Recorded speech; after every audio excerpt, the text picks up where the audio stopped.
తెనాలి నాజర్పేటకు చెందిన అప్పారావు అనే వ్యక్తి బంగారు పని చేస్తూ ఉంటాడు. గురువారం మధ్యాహ్నం షాపులో పని ముగించుకుని ఇంటికి వెళ్లే క్రమంలో కుక్క మీద పడి కరవటంతో ఆసుపత్రి పాలయ్యాడు. స్థానిక షరాబ్ బజార్లో బంగారు పనిచేసే అప్పారావు అనే కార్మికుడు గురువారం మధ్యాహ్నం ఇంటికి వెళ్లే సమయంలో షాపు నుండి బయటకు రాగానే కుక్క కరిసింది. వెంటనే తోటి కార్మికులు ప్రభుత్వ వైద్యశాలకు తీసుకువెళ్లి వైద్య చికిత్సలు చేయించారు. ఇది ఇలా ఉండగా పట్టణంలో కుక్కల బెడద ఎక్కువగా ఉందని అధికారులకు ఎన్నిమార్లు ప్రజలు విన్నవించినా ఎటువంటి చర్యలు తీసుకోకపోవటం వల్లే ఇలాంటి సంఘటనలు జరుగుతున్నాయని స్థానికులు వాపోయారు. శ్రీనివాసరావు అండి, నేను దాగర్లో వీధి గీతామయ్య ఎదురైంది. మేము పొద్దున 8:30కి కూరగాయలు తీసుకుని వస్తుంటే కుక్క కరిసిందండి.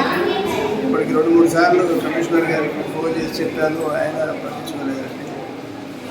దాంట్లోనే అసలు తప్పు అక్కడ కాదండి, మా బజార్లో వాళ్ళే దానికి ఫుడ్ పెడుతున్నారు. అందుకని అసలు అటు ఎవరు వెళ్ళినా పిల్లలు వెళ్ళినా మేము వెళ్ళినా చాలా జాగ్రత్తగా వెళ్ళాల్సి వస్తుంది. అయినా కూడా కలిసిందండి. ఇప్పుడు ఇంజక్షన్ చేయించుకోవడం